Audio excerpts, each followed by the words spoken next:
Hello, everybody. How you doing? Hope the sound is good. Let me know in the comments real quick that everything's fine. And let's start going. Of course, I think we should start with the big sensation, right? Something that had happened in the PPD podcast, where Netanyahu was asked about the Armenian Holocaust. And why I say Armenian Holocaust and not genocide, I'll say in a minute, because I want to take you on a journey. And part of it is to tell you about my childhood school experience. It's gonna be a very, very interesting, I think, talk to have. And originally I thought I'm gonna make it a video, and then I realized like my list of talking points is very long. So I feel like let's have a conversation. And then after we had the baseline. Right. You know, the Holocaust has been recognized by 193 different countries, right? Everybody around the world. And in some countries, if you denied, you could do jail time. Many countries, you can do jail time a year, 5 years. But for anybody that doesn't recognize Armenian Assyrian genocide, if there's any country that I would have expected to be on the list that recognized the Armenian and the Assyrian and the Greek genocide, it would be Israel. Why haven't you yet recognized the Armenian, Assyrian, and the Greek genocide that the Turkish did to that community? In fact, I think we have, because I think the Knesset passed a resolution to that effect. I don't know if it's come from you, though. I don't know if it's come from the Prime Minister of Israel. Yeah, I just did. Okay. Here you go. All right. Well, thank you for doing that. Thank you for doing that. I appreciate you. That's important to me. And I'm sure a lot of Armenians, Assyrians, and Greeks around the world appreciate you saying that. You know, the Holocaust. I really appreciate that he asked him that, because one of, I think, the issues that we've had, I don't know how many foreign journalists had asked the Prime Minister or anyone in Israel that question. Every time it was discussed within Israel, well, you know what? I don't want to jump. I don't want to jump. Let's start from the beginning. From the beginning. So we're gonna talk about a lot of things here, a lot. And therefore, I want to start with myself and my memories. So when I started my channel, I did this video on anti-Semitism, where I actually mentioned all those genocide. I at least, talked about the Syrian genocide, the Armenian genocide, like I mentioned them, Greek, and different aspects, right? And yet I would keep getting those comments asking me, why doesn't Israel recognize the Armenian genocide? Why doesn't it recognize the Armenian genocide?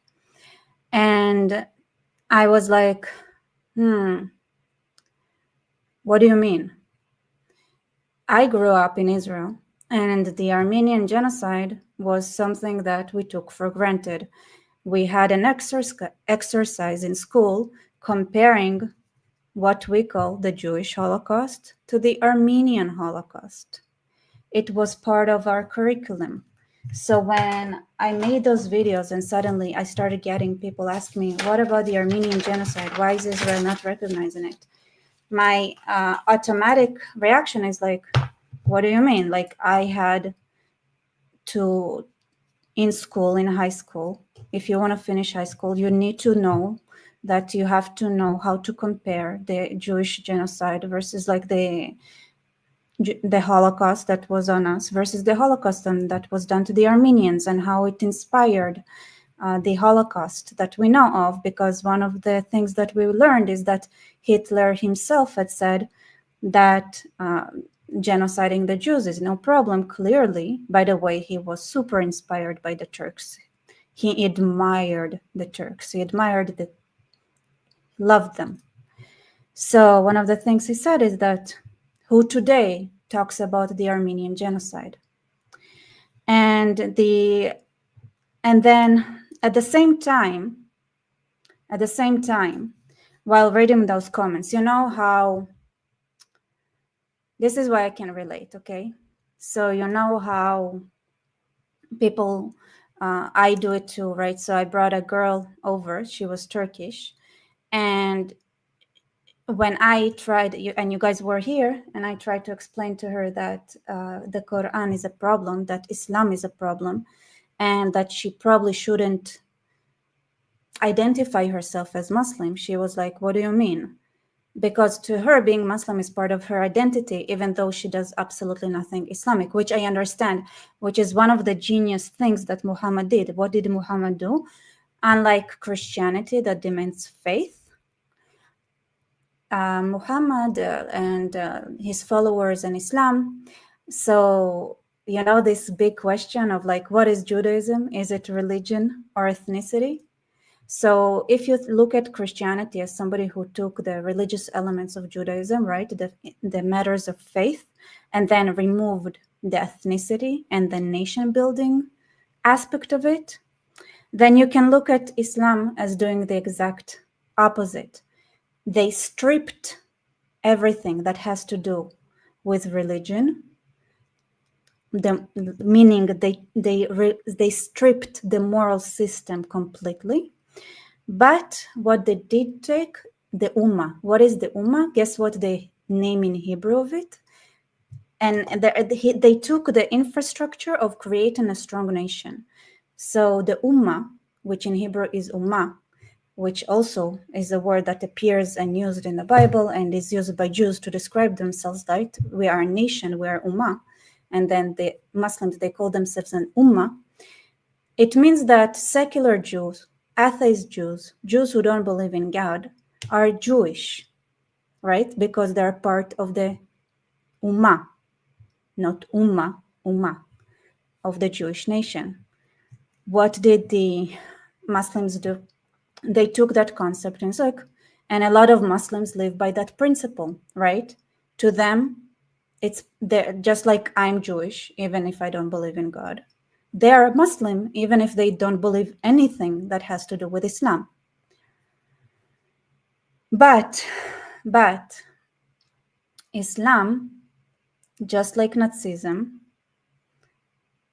is not a real national identity.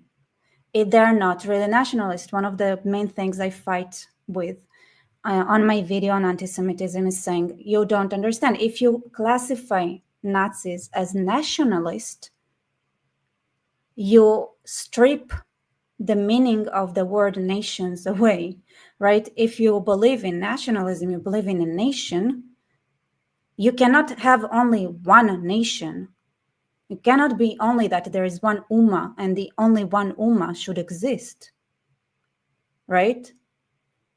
So they did that very smart thing where they,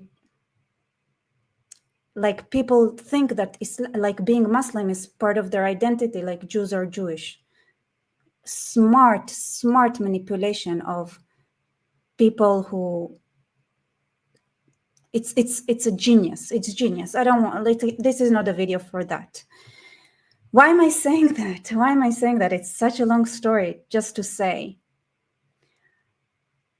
even if they are Muslim, they grow up with Western values that have nothing to do with Islam. But there is so when people come to them, like, you cannot be Muslim, right, and believe in women's rights, they tell you, yes, you can, because they take the part of being part of the Ummah, being Muslim is an identity. And it's like, yeah, I grew up with the belief system that tells me like women are equal to men, right?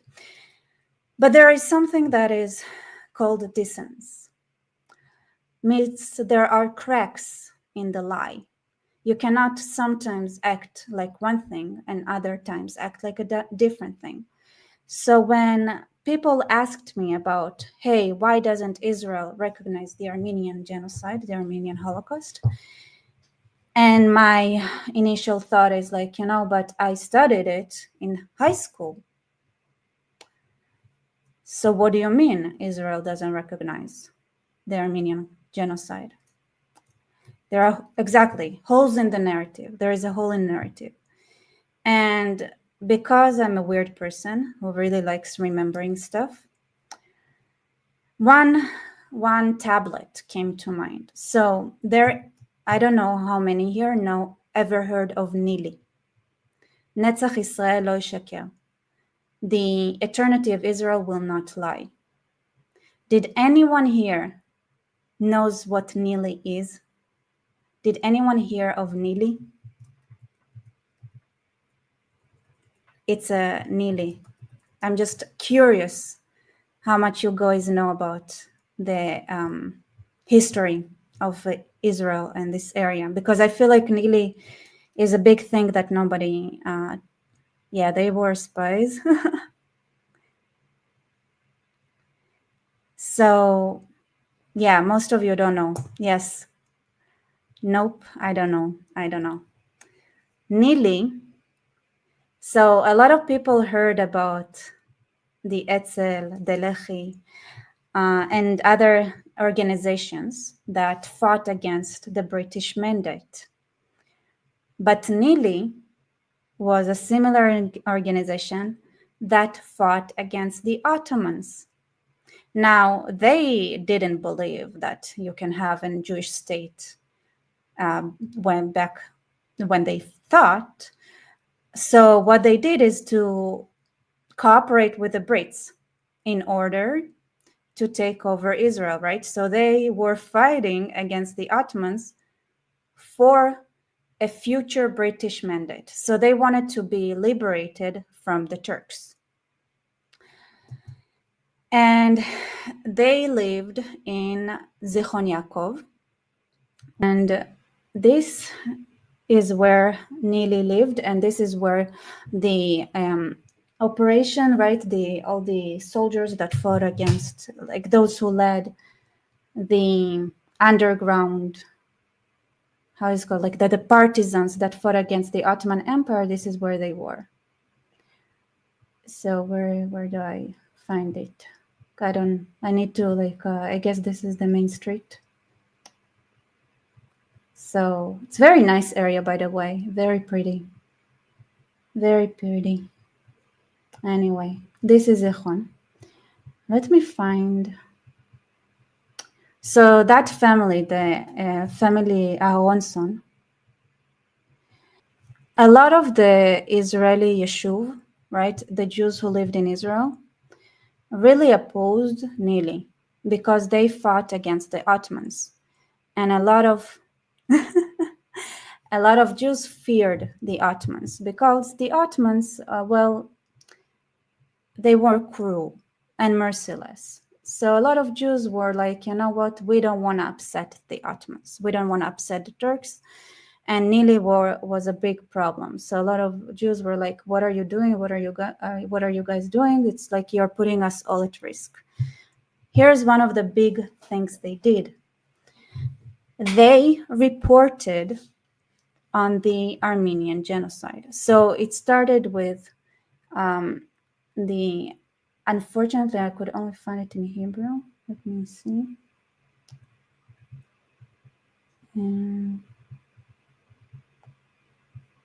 So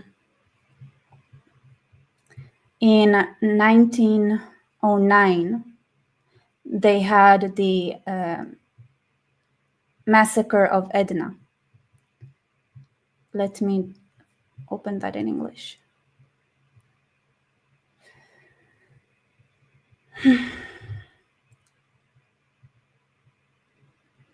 And those things, right? So this massacre was reported in Jerusalem, and it was reported in Israel in general.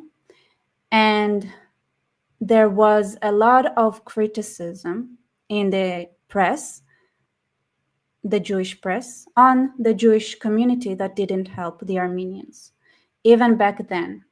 But after that, right, even after that, the Nili underground, they had reported what was happening to the Armenians, and they also took action. Here, Beit Aharonson, finally, Nili Museum. Finally, I found it. God damn it. Why is it so hard? Really nice place to visit, by the way, if you guys want to. So here's what I remember, okay? So this is before me checking anything. What I remember is that there was a sign that said that one of the family members there, I don't remember exactly who. I don't want to like embarrass myself right now, but like Ava maybe, they went and saw what was going on and they reported the genocide that was going on against the Armenians. And here's what I remembered. So I was reading those comments and I remembered the sign that was next to this house where they lived, the Aonson house, that said, they reported the genocide, but the people who lived in Israel were too afraid to admit it because they feared the Turks. They were afraid of Turkey, the Ottomans. And that fear of Turkey lasted for a long time. And I will dive into that. So let's start with the first time. So this is something that had, this is in here. Let me share this document with you. The Bronze Age collapse. Thank you for your support. I have to say it, as a Sardinian, I wouldn't expect anyone to recognize any of the genocides we survived in its 2,000 years, 700 to 1870 CE by the Muslims. Keep the thought. Keep the thought. This is a beautiful, beautiful, beautiful comment. Beautiful, because I want to share something. Unless precisely they study Sardinian history. Yes, beautifully said. And I want to go back to it because it's in my to-do list to show you guys what I said way back when. And Shauna, thank you again for your support. We removed the nation building aspects until Norman said, actually, we will use whole book, probably why it took Normals to push back Islam. Thank you for your support, Shauna. Here, let's make it translated. Denial of the Armenian genocide between interest and conscience. So this is, I don't think it's actually, but I knew. So this is the Yair Tzaban's speech on the 1998th Armenian Remembrance Day at the Hebrew University of Jerusalem. I was looking for a suitable motto for my lecture, and I finally chose the following sentence that referred to the denial of the Armenian genocide. I quote, "There are things that are beyond politics, and there are things that are beyond diplomacy. Holocausts of nations are a clear case of such a category." The meaning is clear. When we refer to the Holocaust of one people or another, and someone brings up a political or diplomatic argument to prevent us from identifying with its victims, we must reject it and tell them that the issue is beyond politics and beyond diplomacy. And the Armenian case is such. These words were said by none other than Benjamin Netanyahu in reference to the Armenian genocide. It was on November 8th, 1989. When he served as Deputy Secretary of State,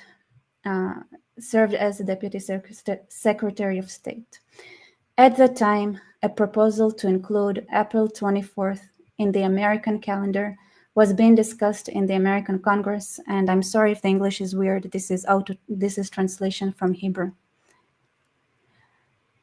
At the time, yes, was being discussed in the American Congress, and then news broke that Jewish American officials, in collaboration with official Israeli officials, had worked to thwart the initiative. I was horrified by the humiliation. I presented a question in the Knesset. Deputy Minister Netanyahu denied it, and then, in the difficult exchange that took place in the Knesset, Netanyahu said this immortal sentence, which is important to be engraved, which is important enough to be engraved in our collective memory. There are things that are beyond politics, and there are things that are beyond diplomacy. Holocausts of nations are a clear case of such category.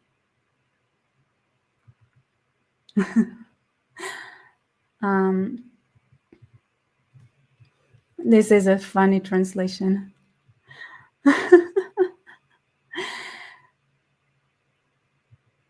So Netanyahu basically got into trouble for saying that. So in 1989, when that sentence was said, it was a problem. And then, actually, let me continue. I'm thinking, I think I'll go back to it, because there is a continuation here that is also interesting.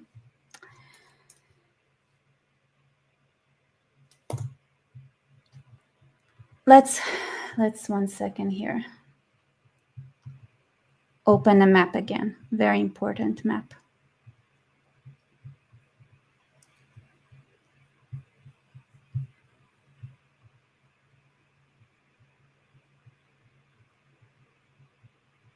Mm-hmm. All right. In a second. Okay. This or this better? Yes, I think this is better. Okay. So, any questions? Thank you, Peter Norman, for your support.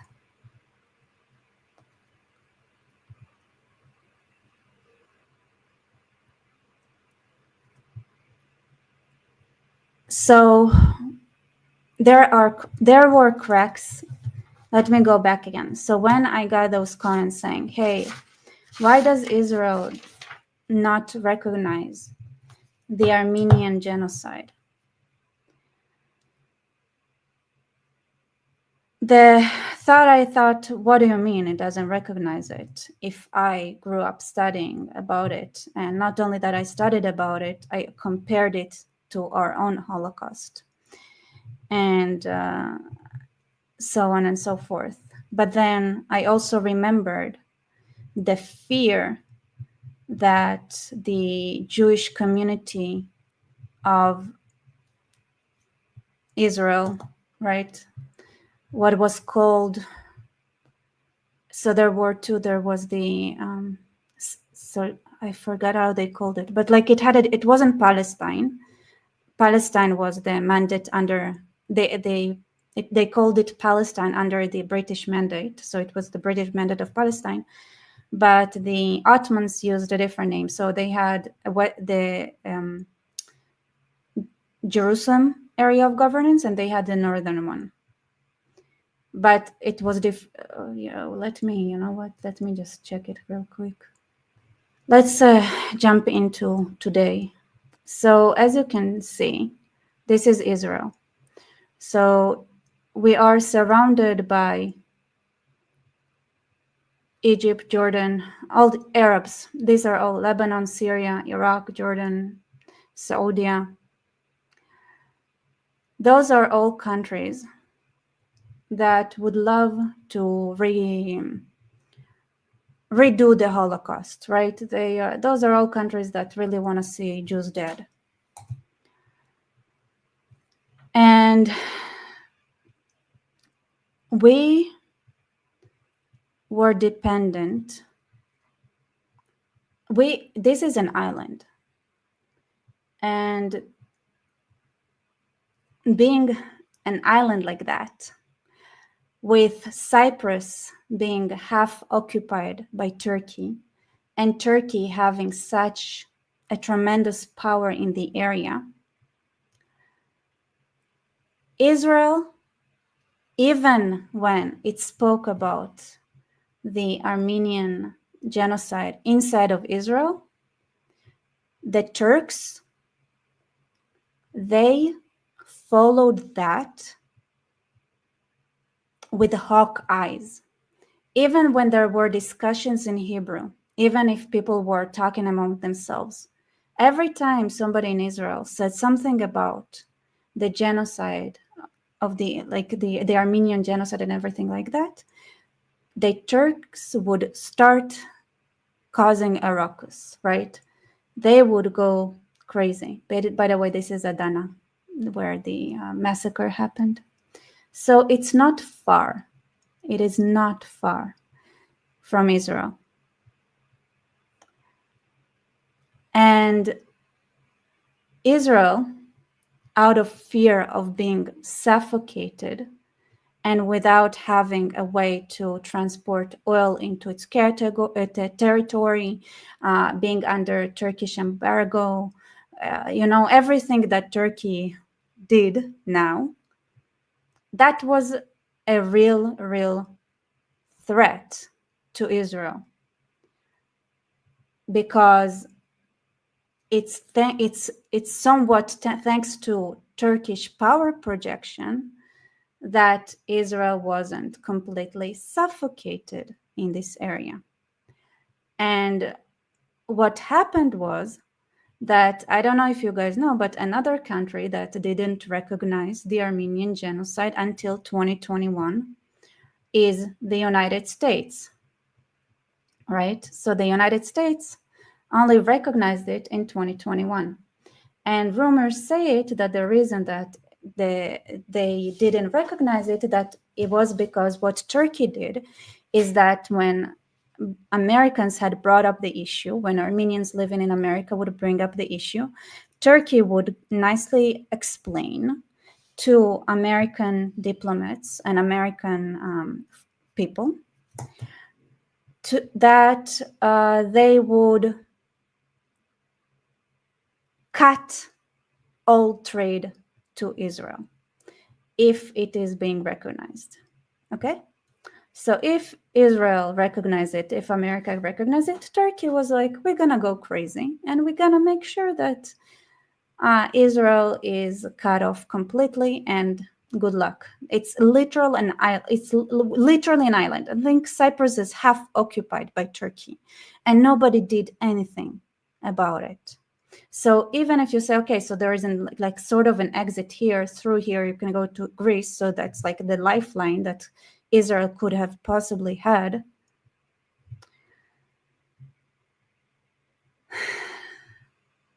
It was threatened by Turkey. And when Netanyahu made that statement in 1989, it was made clear to him really fast that he is putting Israel at tremendous risk, existential risk, if he keeps talking about it. And so the official policy was,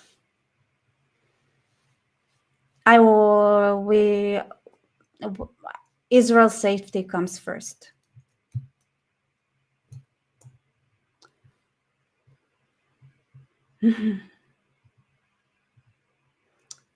You mean Israel depends on Turkey? So sad. Oh, sweetheart. I don't know if you noticed. Okay, for your reminder, let's remind Ahat here, this thing here, okay? I think it's time to have a little bit reminder for those who have a short memory. So this is from today. So we're talking about the Prime Minister of Israel, who is well aware and had experienced on his own flesh the result of going against Turkey. The Holocaust has been recognized by 193 different countries, right? Everybody around the world. And in some countries, if you denied, you could do jail time. Many countries, you can do jail time a year, 5 years. But for anybody that doesn't recognize Armenian Assyrian genocide, if there's any country that I would have expected to be on the list that recognized the Armenian and the Assyrian and the Greek genocide, it would be Israel. Why haven't you yet recognized the Armenian, Assyrian, and the Greek genocide that the Turkish did to that community? In fact, I think we have, because I think the Knesset passed a resolution to that effect. I don't know if it's come from you, though. I don't know if it's come from the Prime Minister of Israel. Yeah, I just did. Okay. Here you go. All right. Well, thank you for doing that. Thank you for doing that. I appreciate you. That's important to me. And I'm sure a lot of Armenians, Assyrians, and Greeks around the world appreciate you saying that. The Holocaust has been very important. Okay, so let's continue our story.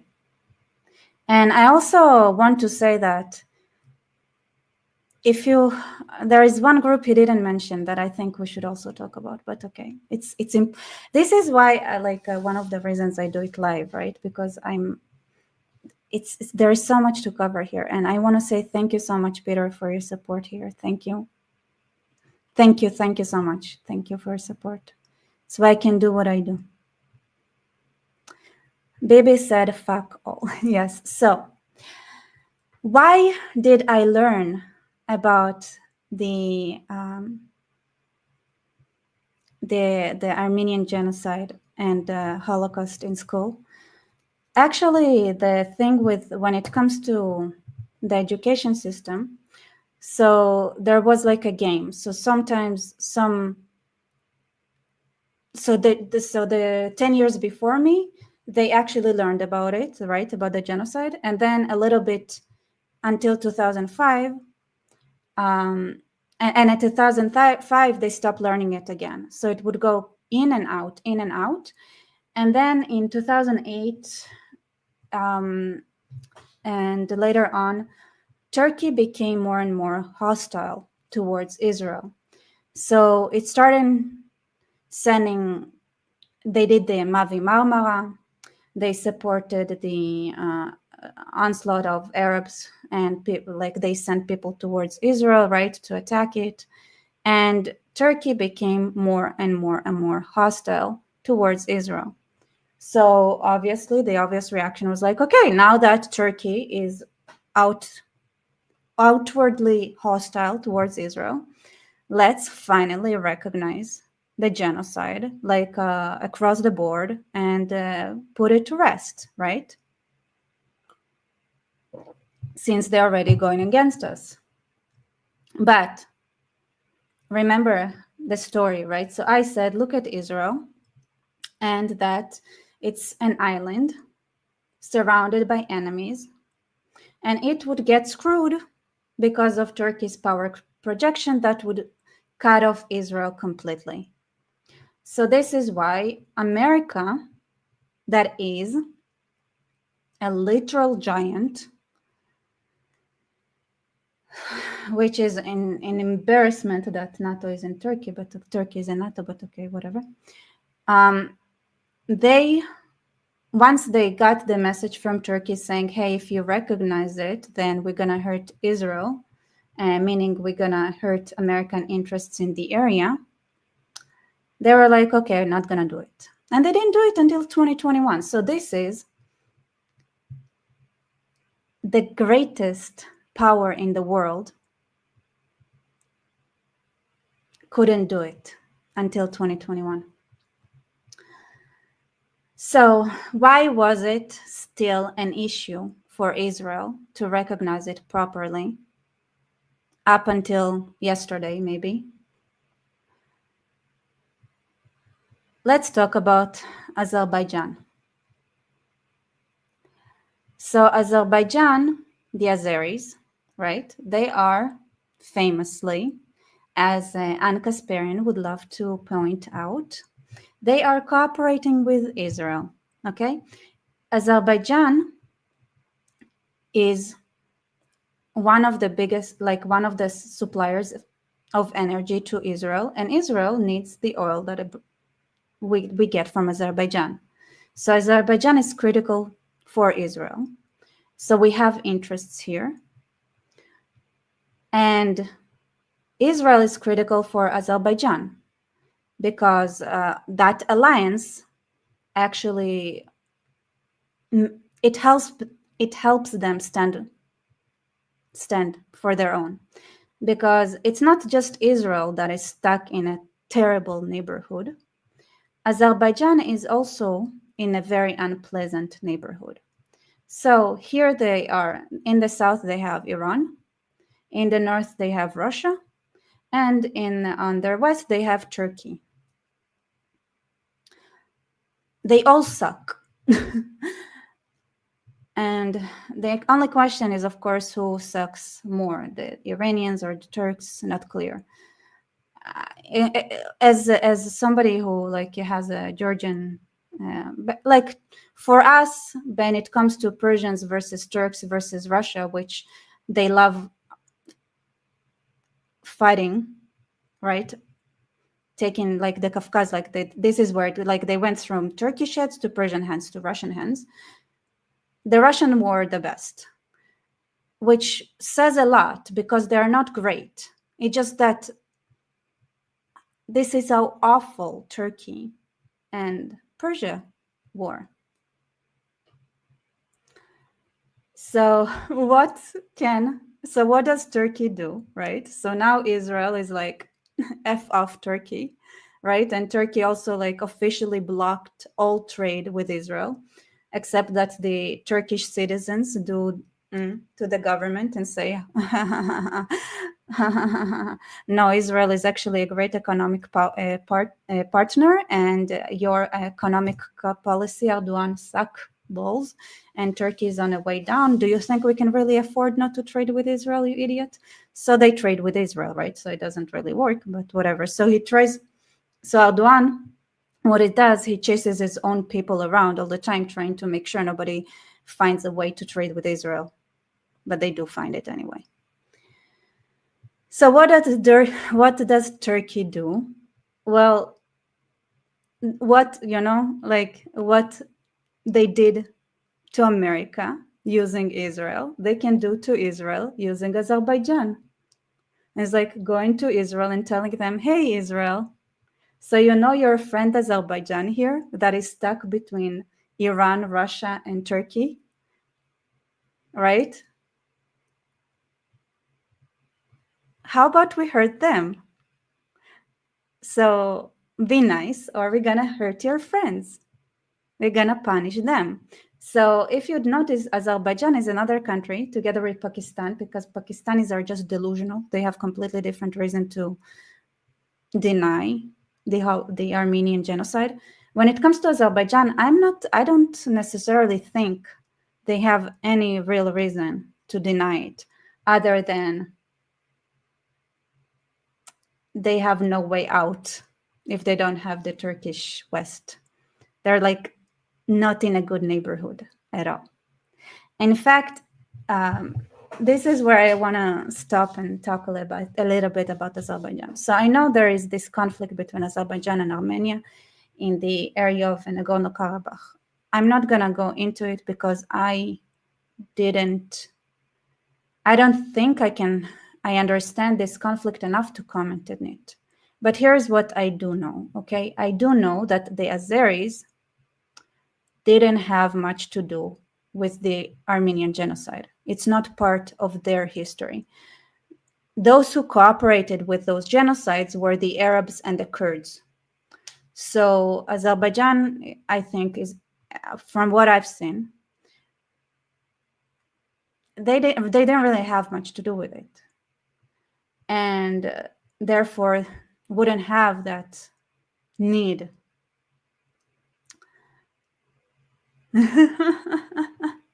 Oh, Nidash. Oh my God, that's beautiful. Rebecca, Pakistan think they are ethnic Turks. That's how delusional they are. Yeah, yep, I heard of. Yes, I don't want to get into their delusions, but they're so delusional. P.S. Speaking of Armenia, look up Operation Ring. Oh, cool. Let me look it up. Operation Ring. Yeah. Okay, I'll go back to Armenia later. Anyway, so the Azeris, yes, they're Muslim. They're Shiite Muslims, as many people know. But let me talk about Azerbaijan and Azeris a little bit. By the way, I in the army, I had one of my soldiers He was from Baku, and he loved Azerbaijan. So as a Jew who came from Baku, who came from Azerbaijan, I can tell you that he defended Azerbaijan with passion. So the Jewish population of Azerbaijan they love it, okay? They love the Azeris. The other interesting statistic I saw is that the percentage of people of Azeris that want Sharia law is very, very low. Wait, I'm mixed up. So the percentage of people who want Sharia in Azerbaijan is low. I don't know. The fact that I think about low, and low, and law at the same time messes up my mind. And so Azerbaijan for Israel, right, sits in a very critical crossroad, meaning Azerbaijan gives Israel, well, you can see there are a lot of rumors about what Israel does against Iran from Azerbaijan and so on and so forth. So Azerbaijan and Israel have a very, very, very special relationship, but it's not just that that Israel and Azerbaijan have special relationship, is that Jews and Azerbaijan have a very good relationship. So a lot of people talk about the fact that no matter what country Jews were at, they suffered persecution and everybody hated them and there was anti-Semitism. And then, of course, the greatest contra to that, the greatest case of, it's not something that is a must. India never hated Jews. Jews who lived in India were loved by Indians, and there was absolutely zero anti-Semitism towards Jews in India. And by the way, to a certain extent, that's true also for China until recent times. So maybe there is something different that made people chase Jews around. That isn't necessarily has to do with them being Jews. Maybe the fact that Islam and Christianity came out of Judaism has a lot to do with it. But nobody knows much about the communities of Azerbaijan and Georgia. And I cannot say a lot about the experience of Azeri Jews. But I can tell you that Georgian Jews, especially in Kutaisi, which is here, which is the community that my dad came from, there wasn't anti-Semitism the way people talk. And that was a Christian community that we're talking about. Jews lived there for generations and they were loved by their environment. And my dad his best friend was Christian. And also like my cousin, right? She's half Christian, half Jewish herself. So the community, like the Christian and the Jewish communities, like my grandpa said, like, yeah, we heard about like anti-Semitism and everything like that, like the way they're treated. And I want to focus on Kutaisi specifically because I know that in Tbilisi, it's not necessarily true. So Tbilisi is a bit more complex because Tbilisi was actually at some point mostly Armenian. And in Tbilisi, there was anti-Jewish sentiments. There were anti-Jewish sentiments, but it wasn't, and there were anti-Armenian sentiments, but it also was a time that it wasn't exactly Georgian either. So it's different, but I want to focus on Kutaisi. Okay, so Kutaisi, that is purely Georgian, right? And the area I know. And by the way, like one of the reasons, like I can tell you, like there is such a difference in the even perception of Christianity between people who lived in Christian countries. A lot of Jews who come from Christian countries, right? Their mindset is, oh, there cannot be it can't be worse than Christians. So they underestimate Muslims. And Jews that came from Muslim countries think, okay, there can't be worse than Muslims, so they underestimate Christian hate. But then there is my dad, who was like, oh, there is so much beauty in Christianity. And I was like, when I was like saying, when I was little and I said something like against like, that I thought something Christians did was weird, my dad was like, no, it's actually very smart. And like, you know, there's like a different thing. I was like, coming from a community where there is love, literal love between Jews and Christians, the way it is in Kutaisi. And if Georgia is the Christian example that goes against the grain, then my gut feeling and the way, and maybe I'm wrong, is that maybe Azerbaijan was the Muslim country that went against the grain, where Jews are loved to this day. And then when Jews go to Azerbaijan, they feel amazing and great, and they're being treated good. So if Jews were hated all over the Christian world, and people are so proud to say, oh, Jews were hated everywhere, there's no country that didn't. And the same with Islam. Azerbaijan and Georgia are two countries that broke the mold. And finally, like when I was in Georgia, there was a time that we were sitting, and I was with my mom, and there were a woman, like a Muslim woman from Azerbaijan, which, by the way, she was completely covered, and she started talking to us, and he was like, oh, where are you from? And I was like, oh yeah, we're from Israel. And he was like, where are you from? And I was like, oh, and we're from Azerbaijan, we love Israel, blah blah blah. And then the amazing thing is that she didn't speak Georgian, she didn't speak Russian, she didn't speak English. She only spoke Azeri, and still, like, you know, like you can say, like they said Azerbaijan, and we're like, oh, Azerbaijan, and like we said Israel, and they were like, oh, Israel. Like you see their lights, and their eyes light up, which I think was the only thing you can see with that woman. And then she had her son next to her, and she was like, clearly was like trying to hook us up, and she was like, oh, okay, like you should guys be together. And it's so funny that it was so clear what she was trying to do, even though we had zero language.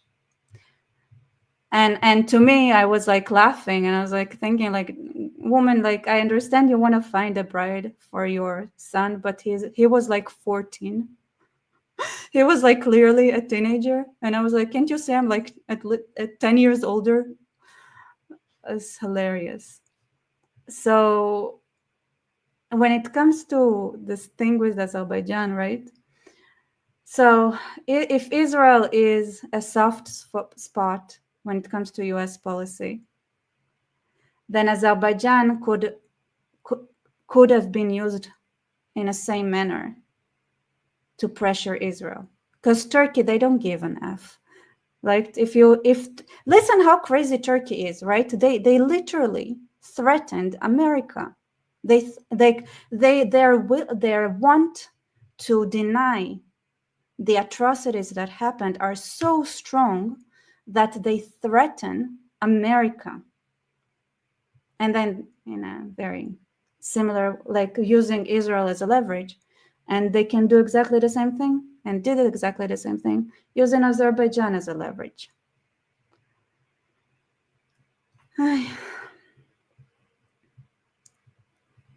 And yes, someone is saying, and plus the Italian genocide in Crimea, it's linked to it. I'll look it up. There are a lot of genocides to look up. Thank you guys for your support. I also feel like I should open my Buy Me Coffee, because this is my favorite place to get support. And let's open it. See if you guys commented there, because if you guys want to comment there, I'd really appreciate it. They take oh, Joshua, here you had it. Okay, so this is my last $5. Oh, Joshua, you're so funny. Where are you? I saw you're in the comments. Say hi so I can I'll put you there. This is my last $5. Turkey has been a member of NATO since the 1950s. It has almost conned its way into the European Union by way of exporting Europe, with mass migration of Tuscan riders like Arabs. It has two of the largest NATO bases, which have been incredibly useful in previous conflicts. It buys both Russia and NATO weapons. Turkey plays both sides to be useful to both sides. This is a path to power. Clever, but it goes both ways. If played properly, NATO will have a choice between France, USA, or Turkey. Turkey will not help against Russia. Play this card properly or lose terribly. 100%. Thank you, Josh, for your support here.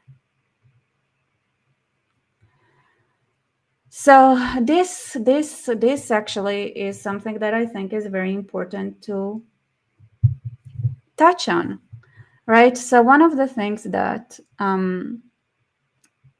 that Patrick here said, let's go back to that. What did he say here? Been recognized by 193 different countries, right? Everybody around the world. And in some countries, if you denied, you could do jail time. Many countries, you can do jail time a year, 5 years. But for anybody that doesn't recognize Armenian Assyrian genocide, if there's any country that I would have expected to be on the list that recognized the Armenian and the Assyrian and the Greek genocide, it would be Israel. Why haven't you yet recognized the Armenian, Assyrian, and the Greek genocide that the Turkish? Okay, so now let's go back to the map and talk about something very, very simple. Germany recognized its own actions. If Germany recognized its own actions, how hard is it for any other country in the world to recognize it? By the way, they are smartasses, right? What they do is that they recognize Germany's actions, but they do not recognize their own. And the Netherlands, they don't recognize what they did. France, they don't recognize what they did. Ukraine, they don't recognize what they did. Like Lithuania, who gladly killed 95% of its Jewish population, they don't recognize what they did. The only country that recognizes it, and all the smartest countries around recognize it, is Germany. So everybody recognizes Germany doing the Holocaust. But the Netherlands doesn't recognize the gleefulness and their full-on participation and the continuation of the atrocities that was done by the Dutch after the Holocaust. When nobody was forcing them to, they continued. They continued. When nobody forced the Poland to kill Jews, they massacred the Jews after the war was over. Ukraine, same. When you come to them and say, hey, you know, I get it if you were under occupation, under Germany, but like, did you really have to be so gleeful when you cooperated? And was it really necessary to continue doing that after the war was over? Probably not. So Germany is the country that deserves credit here. And Turkey is the country that everybody should be looking at and pressuring. Because saying Israel or America, hey, or Europe even, hey, why are you not recognizing the Holocaust, the Holocaust that was committed by Turkey? When Turkey sits in a strategic geopolitical location where they can suffocate countries. They can flood countries with immigrants. They have leverage, right? And they use that leverage. It is Turkey that we all should focus on. Israel is a tiny nation, right? Just because Israel right now is in a miraculous situation where Israel is suddenly strong enough to project power to the surrounding nations of the Middle East to the extent that it defies Turkey. And by the way, it didn't start yesterday, obviously. That's been brewing for a while now. Okay.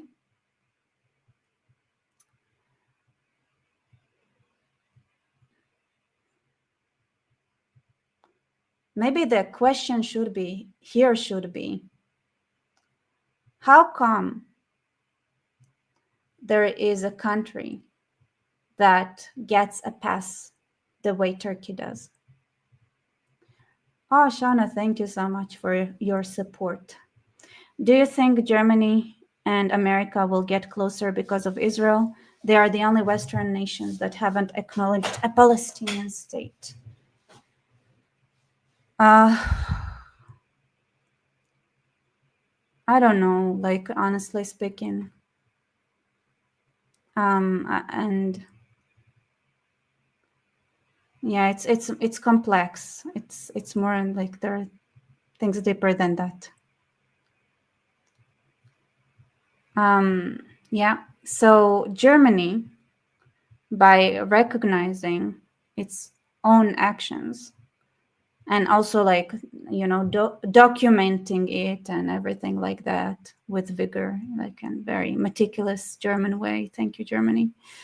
And also being like, they didn't do it under the hood. They didn't try to hide it, nothing.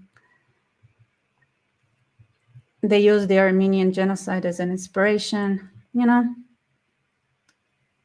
They didn't deny it. And not only that they didn't deny it, they also, like, they had to recognize it, whether it's because they were, it's part of the surrender. Yeah, like maybe Germany wouldn't want to recognize it if it didn't lose the war. Maybe they would have still denied it, like the rest of the Europeans do. But the situation is clear. It's easy to recognize when those who did it, those who perpetuated it, recognized it. Which is also amazing because, you know, okay, actually I want to say one more thing. Here, and there's still a couple of things that I owe you. So one thing that I want to say is I want to finish up everything that I wrote to myself about the Azeris, which I think was fun since we were talking about Azerbaijan. So the percentage of Azeris that want Sharia is very low. This is something that I said. But I also just wanted to add as an anecdote when it comes to Iranians. So those who don't know, like the southern Azerbaijan. So more than, I think, like half of Azerbaijan is actually under occupation of Iran. And recently there was like a podcast with an Azerbaijani official or like an expert, like somebody from Azerbaijan. And someone asked him about, hey, would you like to reunite with southern Azerbaijan that is currently under occupation, under Iranian occupation?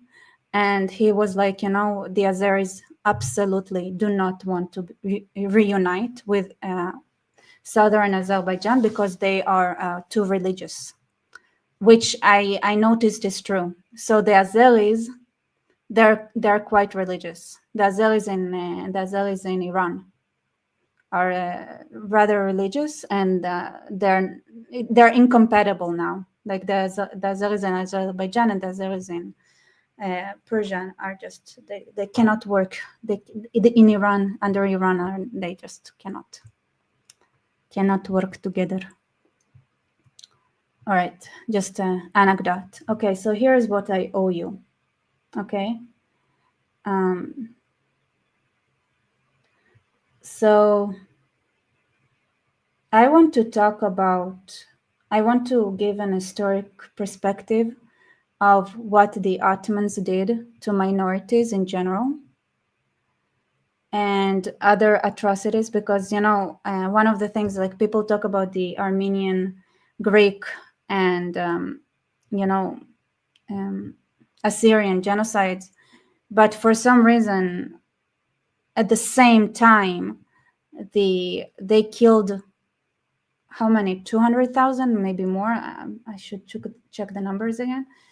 They Maronites. So they killed Maronites, Christian Maronites, en masse in Lebanon, like on Mount Lebanon, at the same time. So this was another genocide that was happening at the same time, and yet even those who mention those things that happened to the Greeks, Assyrians, and Armenians don't mention the Maronites. I don't know why. So it happened also against the Maronites. But I wanna go back to it because I think there is something important here that is interesting that they did. And then the other thing that I owe you guys is to talk about the way Turkey is acting right now, which is the same, would you believe it or not? So, first of all,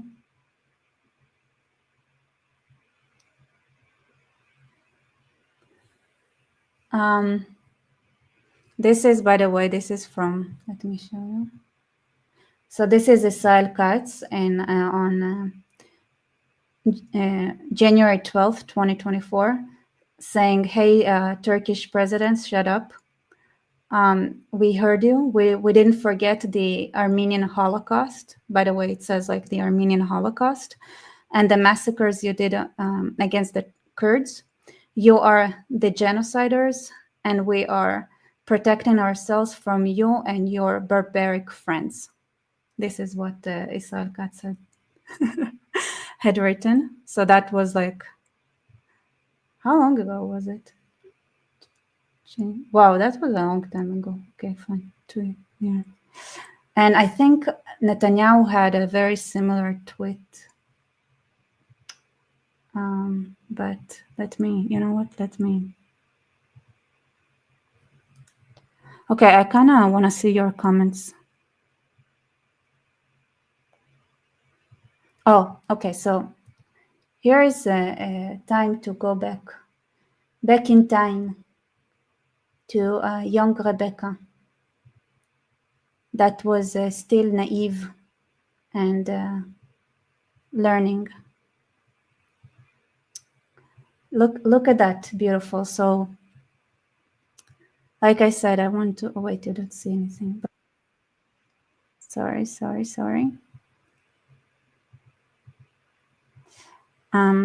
Let me bring that point here. So this is a video, like this is the anti-Semitism video I made back in the day that I'm gonna show you. And that specific segment that I'm gonna show you is also cut out to a separate video. But the reason I made it like members only for a long time was because YouTube demonetized this video about anti-Semitism. But I don't know if I feel like I now it's public, just changed it, but because I was like, you know what, it's old, whatever. So let me show you this.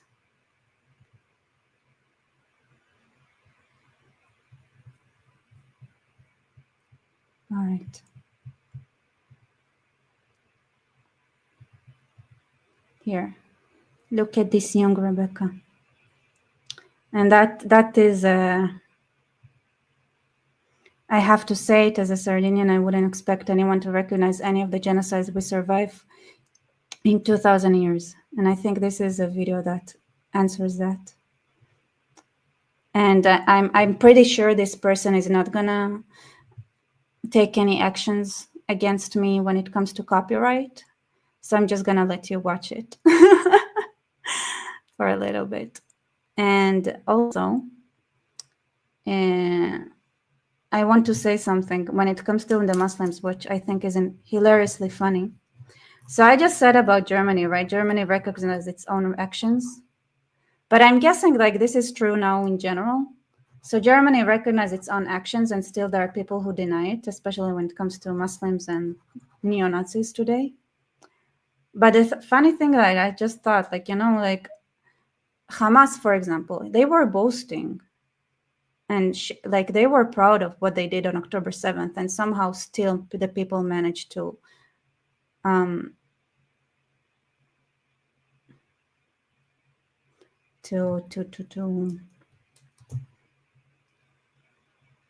deny what happened on October 7th. Okay, let's watch it. I don't know. It's like, sorry if it's weird. And it's like, just so you know, Rebecca, at those times, she was very camera shy. Just so you know. So, good job, Rebecca. Good job, Rebecca, that you managed to film yourself saying those things, even though you sound kind of weird.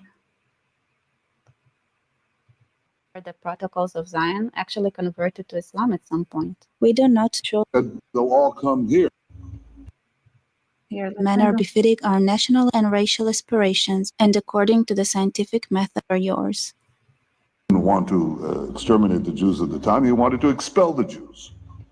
And Khaja Amin al-Husseini went to Hitler and said, if you expel them, they'll all come here. So what should I do with them? Yes. He said, burn them. Here's another fun fact that I found. One of the intellectuals that inspired the Protocols of Zion actually converted to Islam at some point. We do not know whether Hitler is gonna found a new Islam.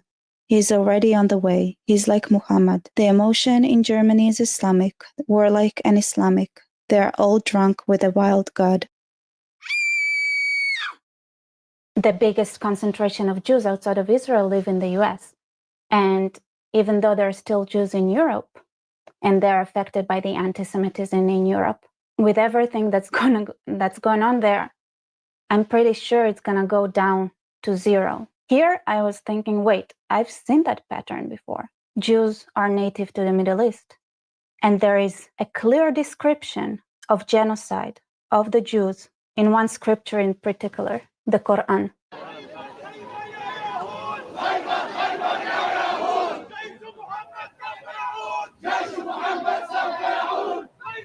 Alexandria and Baghdad and Jerusalem and Medina was a Jewish city. Egypt used to have 75,000 Jews. Where are your Jews? Syria, you had tens of thousands of Jews. Where are your Jews?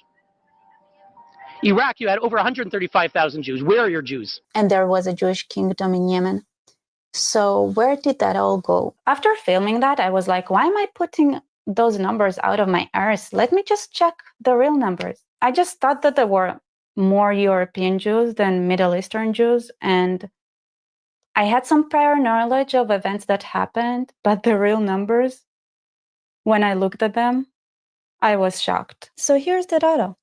In the 11th century, only 3% of Jews were Ashkenazi Jews. More broadly, only a small minority of the Jews were living in Christian countries. Most lived under Islam, which is Middle East area, North Africa, and so on. In the middle of the 17th century, 40% of Jews were Ashkenazi Jews. By the end of 18th century, it was 60% of Jews that were Ashkenazi Jews living under Christianity. And in 1920, 92% of Jews worldwide were Ashkenazi Jews. From 97%, they went down to 8%. You see, I don't think that Jews really assimilated or converted in those countries because Jews are very stubborn. It's not something they would do. And then I just imagined like this Muhammad hijabs guy voice in my head going like, oh, they just saw the beauty of Islam and converted. No, they didn't. Look at the numbers. Look at that data. Is it a genocide or is it assimilation? 11th century Middle East. I just want to add back myself to stage just because I'm like, this is an emotional moment for me, those beautiful numbers. And I also say thank you all for those who support this channel. Peter, thank you so much for your support. Thank you, really. And the Bronze Age collapse, thank you for your support as well.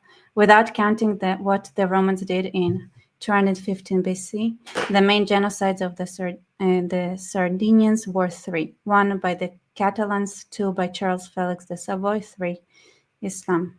That's very interesting. So it's so super relevant to this part here, I think.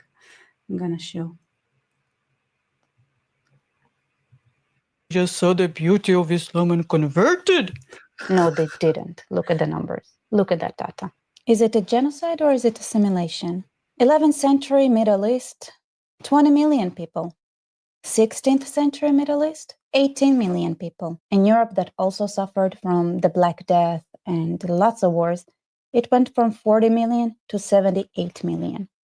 Africa went from 32 million to 47 million. And my guess is that if you look at Northern Africa separately, the numbers will be more similar to the Middle East than they are, because the data I looked at consider the Middle East area, but without Africa. Okay, the Middle East lost 2 million people in that period of time. Yeah, that's a huge number. Yeah, I just realized, like, if you look at the numbers, you're like, okay, population grows, and everywhere Islam touched, there was like unnatural, like deep in what people like the estimations of population sizes are, like something not normal. To lose in 500 years, that means there is a continuous butchering. And when I looked it up and read about it, I realized how much butchering happened in Persia, how much butchering happened in India when Islam tried to Islamize India. The death toll was incredible. And guess what? They burned books, they burned prayer places, they burned people. Doesn't it sound familiar? And then after that, the Muslims, just like the Nazis tried to do, claim that everything that was invented and created and achieved in the world is somehow under the Muslim achievement, even though a lot of the scientists they claim that were Muslim and they didn't like Islam at all. They were persecuted by Islam, and the Muslims didn't even recognize those scientists. The European Christians recognize the work of those scientists, not the Muslims that take credit for it. 1500 to 1820, the population in the Middle East only grew in 1.4 times. Europe, 3 times. And if you think they had better medicine or anything like that, maybe. But also did East Asia, it grew in 3 times. And Africa, 1.6. And South Asia, 2 times more. It's crazy, like the further you go from Islam, the more growth you have of population. What did you do, Muslims? And what did I even expect? Like, you deny what happened on October 7th. You deny the Armenian genocide. You deny the Holocaust. Everything that happens in your territory is denied somehow and ignored. And people in Yemen are starving and it's ignored. 2 million of Yemen's children are malnourished and 1.7 million have been forced to flee their homes.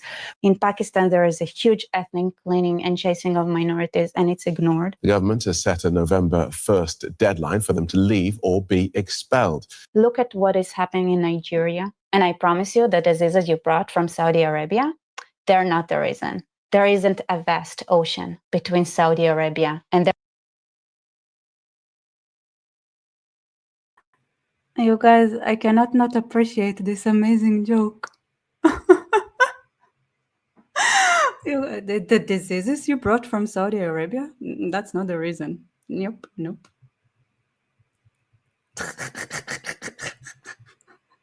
I mean, it's a mind virus, that's for sure, though. Hey, Shauna, thank you for your support here. Unlike the Great White North, who just colonized each other, if we bring back the Normans, they were crazy, but they knew how to solve problems. Good to know. Thank you for the extra information. Okay. Look at what is happening in Nigeria. And I promise you that the diseases you brought from Saudi Arabia, they're not the reason. there isn't a vast ocean between Saudi Arabia and the rest of the Middle East. Just like the Arab slave trade that is only now brought to the public's attention, there is so much more to uncover in that Islamic skeleton closet. So it happened in the Middle East, it happened in Europe, and now... Yeah, that was high-level entertainment.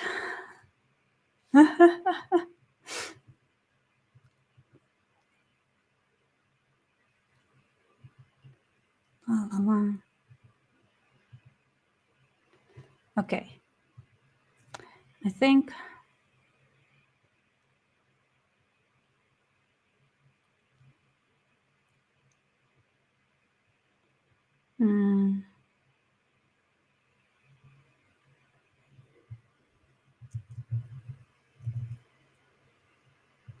sorry, I'm stuck.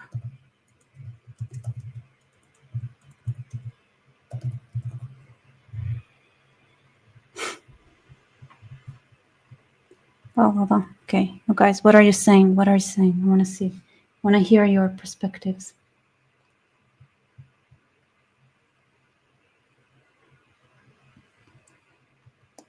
Okay.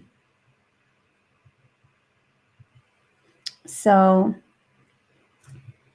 let's jump into today a little bit.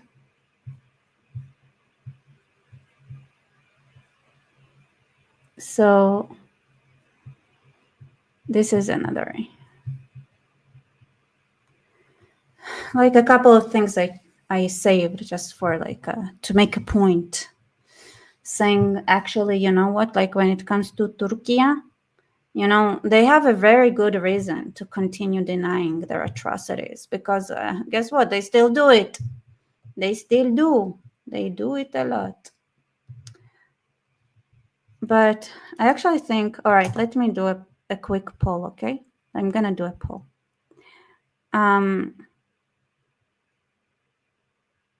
So here's the poll. Here's the question. Should I focus on Turkey first? What first? Let's have it fun. Turkey or Armenia Jews relationship? Kind of wonder if you guys want to dive into first. Anyway, I'm going to show you some current stuff just to show you that there is it still goes on. And then there is the historical perspective that is, I think, is important that I want to touch on when it comes to Turkey and what they did historically. As we know right now, when it came, for example, to the genocide that happened and the massacre that happened to the Druze, that was backed up by Turkey and supported by Turkey, right? So they still have absolutely zero problems with arranging all kinds of massacres to this day. And here's a thank you, Israel. Turkey is attacking infrastructure with silos and power plants of the Kurdish cities in Syria. We call the international community to speak out. So this is actually in Arabic. I don't know why they took the probably, but why can't you see or hear any kind of criticism on Turkish bombing on the Kurds in Syria? Just like you cannot see anything about what is happening in Sudan. Where is the media? Is it just like, and then Turkey actually took a good chunk of Syria, right? Is constantly bombing Kurdish areas, causing cutting off water, cutting off, you know, they're sweet. They're very sweet people, like no doubt to this day that the Turks kind of suck. So yeah, that's my, now let me see what you guys voted for. You guys voted 50-50. Who does that? As for, like, this is not what I meant, by the way, when I said like Turkey. It's just a little bit of things that I thought. Oh, by the way, this is Urmia Lake in Iran. It's completely dry. So here, this is in Syria, the Druze. Anyway, nothing changed. Basically, the Turks are the same. The sea is the same sea. The Arabs are the same Arabs, and also the Turks are the same Arabs. And here's the full story where I stopped in the middle. So there,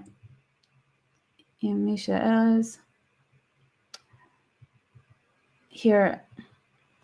This is after. So this is what Netanyahu said when he was asked about the genocide and recognizing it in 1989. So there are things that are beyond politics. There are things that are beyond diplomacy.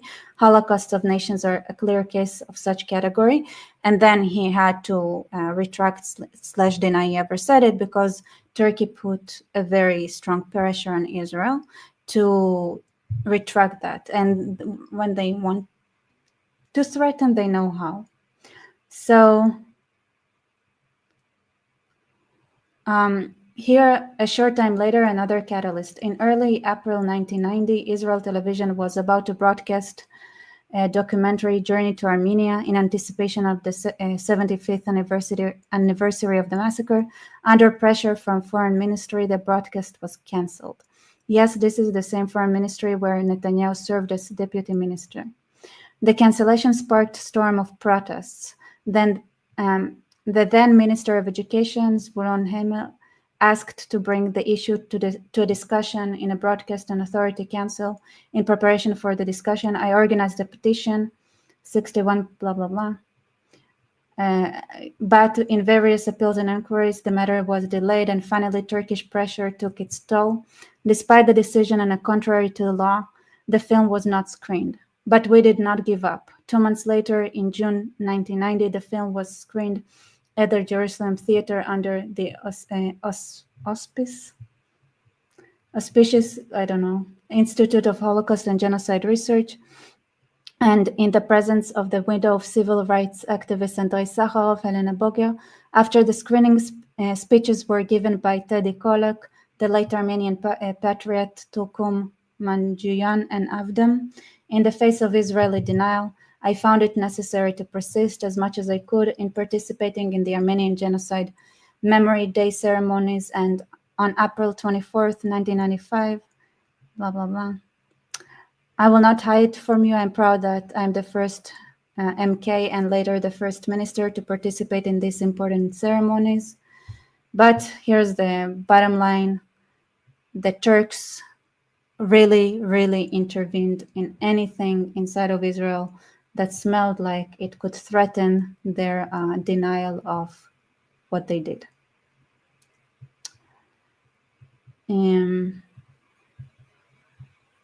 Okay, well, let's see what is. So most.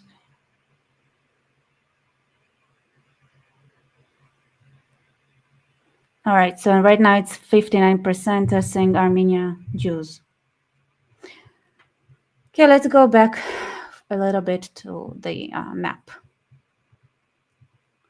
So you guys, I don't know if you guys noticed, right?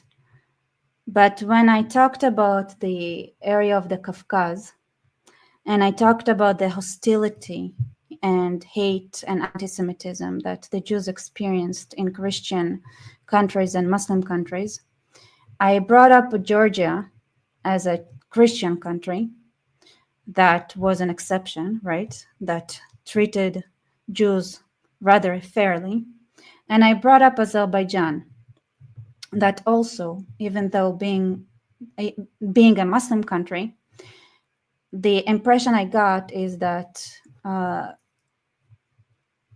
less anti-Semitic, let's say, than the rest of the world, and rather favorable and loving view of Jews in general. I don't know if you guys noticed what I had omitted. I talked about Georgia. I talked about Azerbaijan, but I didn't talk about Armenia when I talked about the treatment of Jews. So when Georgia was the beacon of, hey, Christians don't have to chase Jews around. And when Azerbaijan was like, you can be officially Muslim and still not persecute Jews around.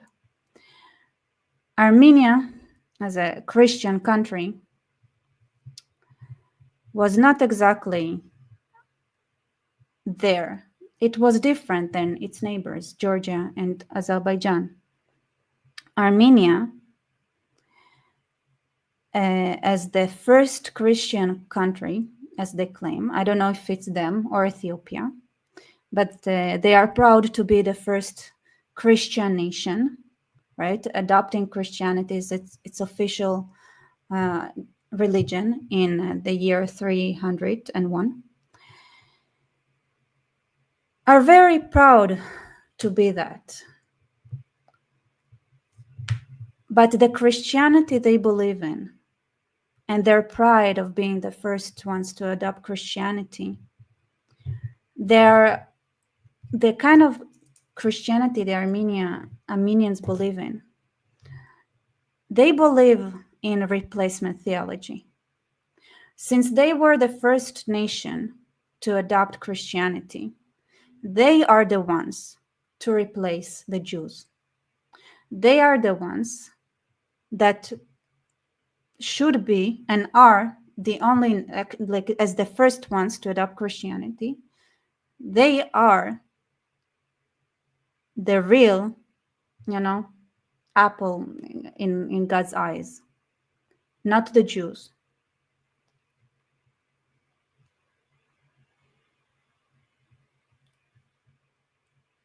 Armenia, with their Christian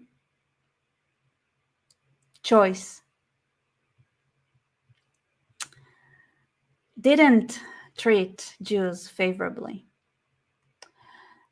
And even now, right, since they believe so strongly in this replacement theology and that they are actually the chosen people, and the Jews are, I don't know what they are, but they don't like Jews so much. They didn't treat Jews the way Azerbaijan or Georgia did.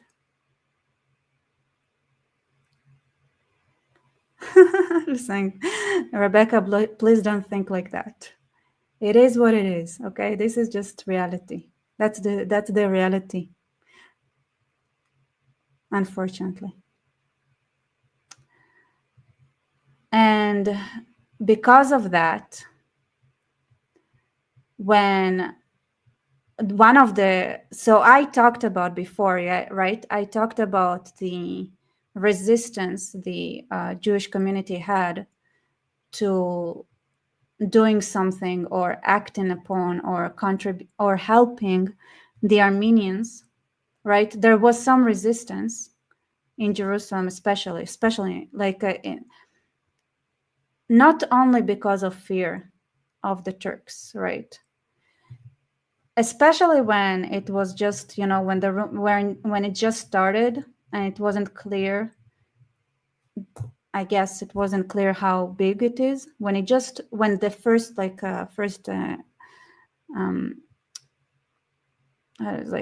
first news just started. The reaction to, so there were Jews that were they tried to bring this to the world's attention, and they also tried to gather money from Jews in Israel, other Jews, right? So Jews who went and saw what's happening and then reported it. They also went around Israel and asked Jews for donations so that they could help the Armenians. The Jews were reluctant to help the Armenians, saying that the Armenians specifically are sons of Amalek, right? Not literally, but figuratively. That was the reaction. It's like, we don't want to help those Amalekites. And until now, there is this thing. which you can see. Look, you can see Anna Kasparian, for example. She is an Armenian. She worked in a company, like with the Young Turks. The Young Turks are the ones who committed the genocide. Okay, they are the ones who committed the genocide. She worked with her boss, who denied the Armenian genocide. And what does she do? Right? She went on Tucker Carlson and talked about how awful it is that Israel is cooperating with Azerbaijan, and she framed it as if it's all against Armenia. Like she couldn't open a map and be like, maybe it's against Russia, maybe it's against Iran, maybe there are other forces, not exactly, that are not Armenia, that Israel might be worrying about. No. Israel supplied Azerbaijan with weapons specifically against Armenia. Not so that they could stand and defend their ground against other forces in the area. No. Specifically against Armenia. And yet she didn't, do they bother to go around the world and say, hey, let's pressure Turkey. Let's pressure Turkey to finally recognize and admit what they did. How about that? No, they're super eager to go around the world and say, how does Israel, how dare they? What are they doing? It's not, let's blame Turkey for what they did to us. It's not, hey, no. It's let's go around the world and talk shit about Israel. Now,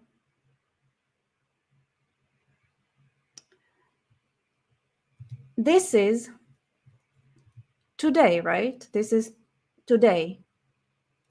How many Armenians are there in the world? How many Armenians are famous and proudly go around and say, hey, we're Armenians?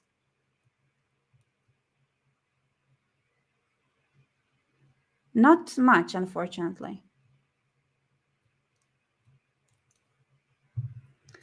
And when they do, they use that delicate position the Jews are at to go against them. But in general, the sentiment, even back in 1909, right, when the Adana massacre happened, the sentiment was, these people go around the world hating Jews. That's what the Armenians do. And luckily now, Israelis are not as informed and they don't really know or care about that. But back then, when the Jews had to suffer under the Ottomans, and the Armenians also suffered under the Ottomans,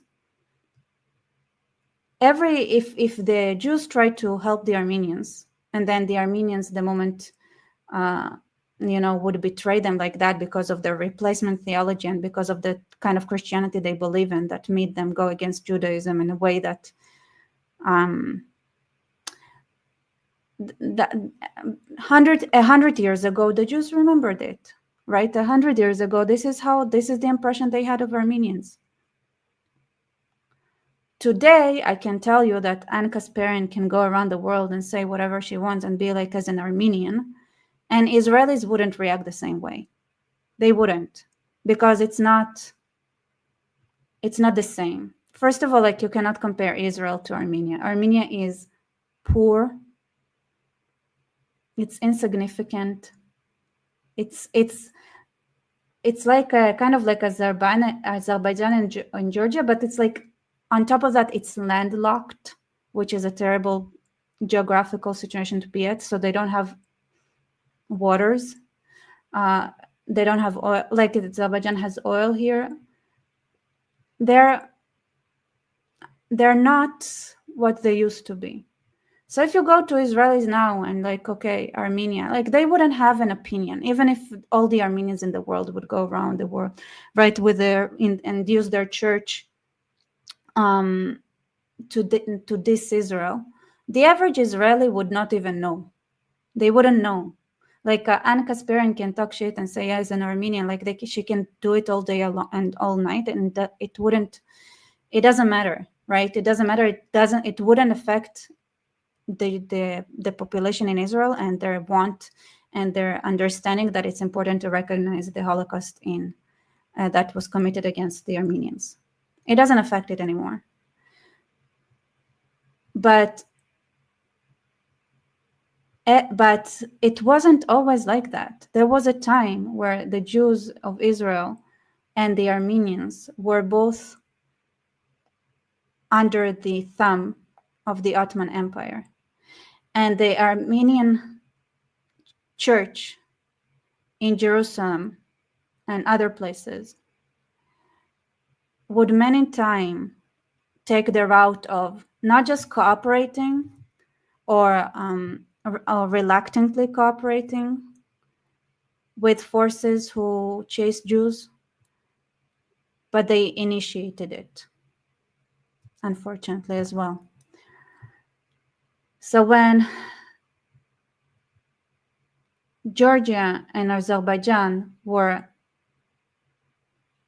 extraordinarily different from the rest of the Islamic and Christian world, being one of a kind, Armenia, as the first Christian nation, really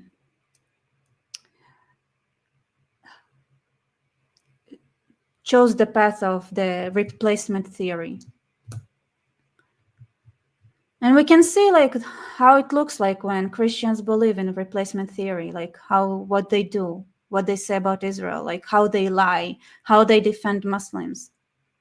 And I don't say it's Armenians. I say it's like every Christian who believes in a replacement theology. Their passion and their hate towards Jews is so skewed, it's so bad that they would act against Christians. They would act against Christianity. They would act against their own interests if it comes to screwing up Jews.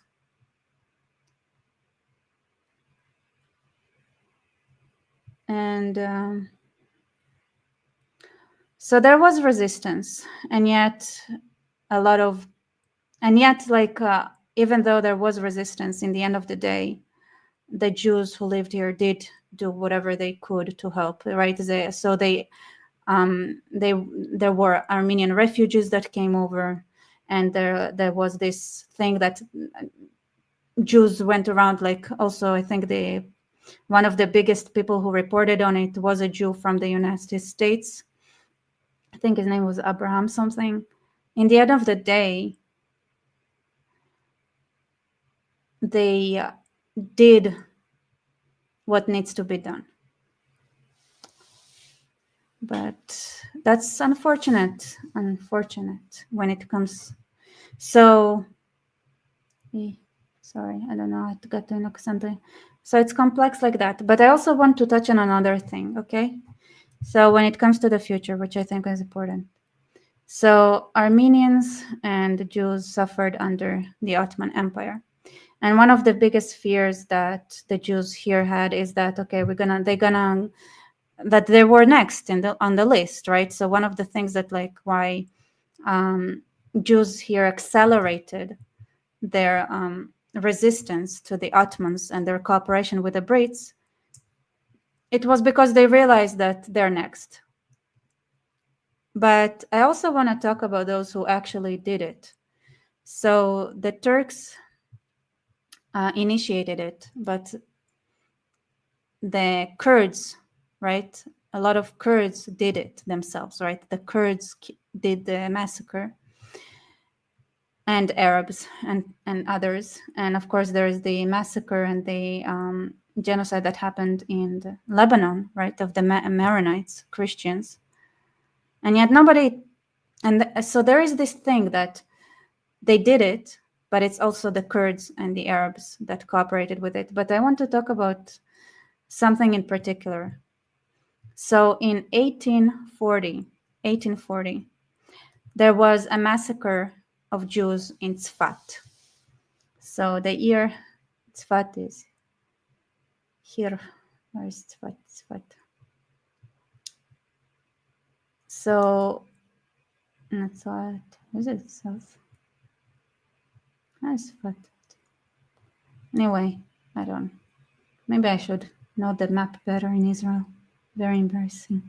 Anyway, so the massacre in Tzfat that happened in 1840 was also done by the Druze community. So the Druze massacred the Jews. So one of the things that and by the way, there were writings later on about the Druze community. I read it somewhere there where they felt like great shame that they did it, that they massacred the Jews. So one of the things they did is that they played that card, right, of minorities, and they used minorities to massacre each other. They made sure that this is something like, it's a very divide and conquer. This is something a lot of empires do. They make sure that minorities hate each other, that the Turks would hate the Kurds and the Kurds would hate the Arabs and the Arabs would hate the Kurds and the Christians and the Maronites would hate, and to this day, Christian community in Syria that some are Maronites, some are Greek Orthodox, some are Assyrians, they don't cooperate. They cannot work with each other. We're talking about Christians. The Christian community, different Christian community, they would not cooperate. The Druze, and you guys, you've seen my channel, my channel, you know how much I talk about the Druze and the strong bond between the Druze community and the Jewish community and how much their doctrine is very different from the Islamic one. And that, and that bond that we have. And yet, in 1840, the Druze massacred the Jews. And the Jews and the Druze, their cooperation, right, it didn't start in 1948. There are accounts for 1,000 years ago saying how much the Druze and the Jews love each other in Israel. But yet, Tzfat is one of the holy cities of Israel. So there are 4 holy cities: Tiberias, Tveria, Tzfat, Hebron, and Jerusalem. So, and today you can see like there was something very evil about the way. And Iran does the same.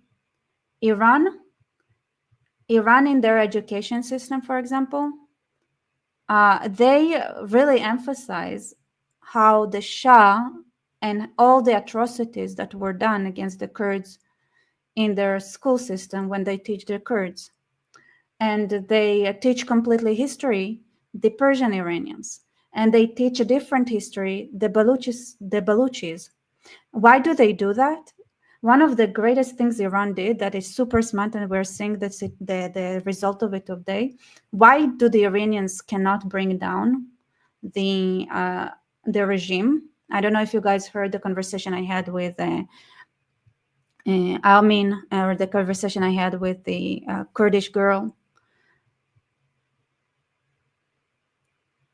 The Iranians, the Ayatollahs, made sure that the minorities inside Iran would hate each other, would hate each other with passion, that the Iranians would look down at the Kurds, that the Kurds would learn to look at the Persians as their mortal enemies, and so on and so forth. And and by doing that, they made sure they managed to dissolve every protest that was against them, because the moment the Kurds heard that the Iranians joined their protest and they called for the Shah, they went back home, because the Shah, oh my God, look at this lake. It used to be full. It's completely dry. Oh my God. Oh no, there is still a little bit of water, but like the latest footage shows, it's like completely dry. And now they cannot cooperate with each other. Different Christian sects inside of Syria cannot cooperate with each other. The Maronites cannot work with the Orthodox Greeks, and they cannot work with the Catholics. They cannot. And now the Iranians, they can't bring the Iranian government down, because the hate they had perpetuated between different groups inside of Iran is so strong that it wins against every type of cooperation. When you the thing that the Ottomans and the Persians, right, and the Iranians, like what they did, like this hate, the Iranian regime, that they made sure that to teach hate among the minorities and among different groups in Iran. This is one of the ways that they made sure the Iranians and the Kurds and the different minorities and the different groups in Iran would never be able to cooperate enough with each other to bring any change.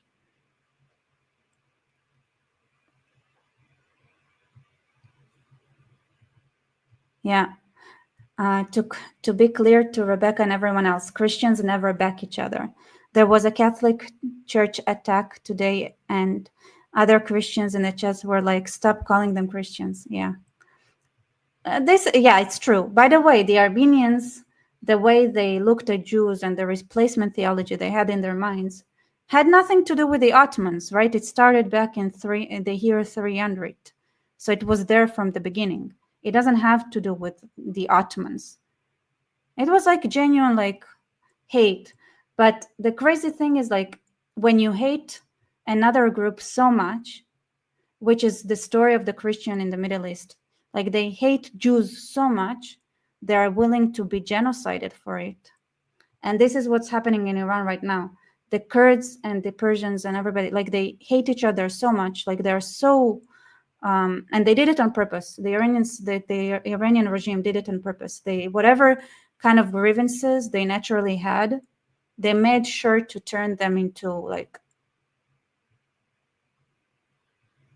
on like the emotional level. You just say, hey, what about the Kurds to a Persian, or what about the Persians to a Kurd? And the amount of emotions that radiate from them screw up their minds to the level where they're gonna lose everything. They're gonna lose everything because of that. And I say to the Armenians, Christians, instead of hating other minorities, right? The Druze and the Jews, now we're the best, like, can you even imagine that it was that the Ottoman Empire managed to, by the way, it was like it's something that the Ottoman Empire perpetuated, right? They were the ones that sent the Druze to do the killing in order to, you know, control the area better. It's not like all, by the way, the Kurds did the massacre against the Armenians, but there were a lot of Kurds that also opposed it. It's such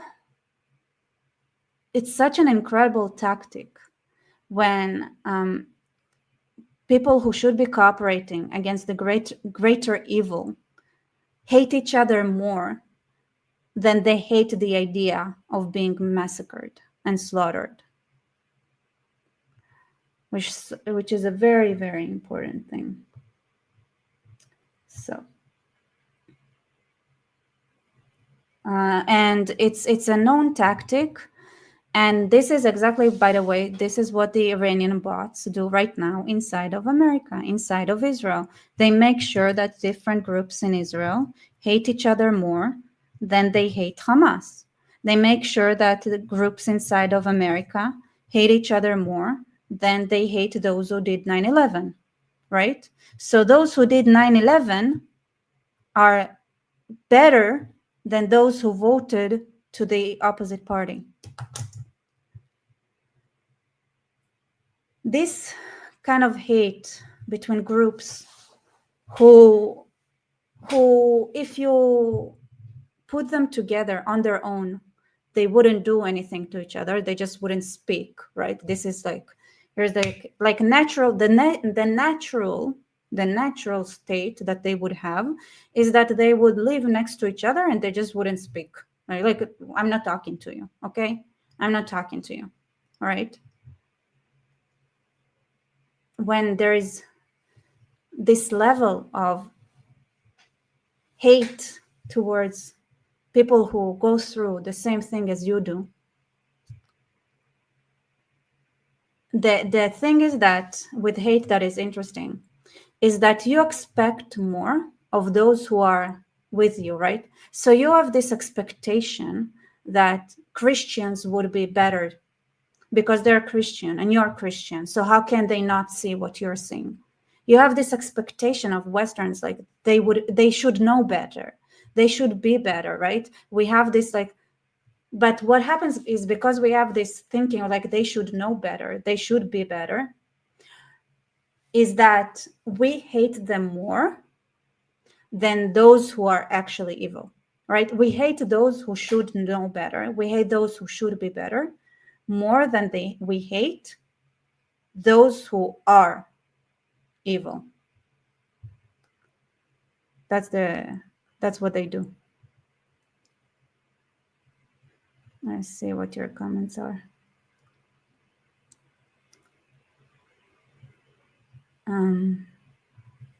Thank you for your support again, Shauna.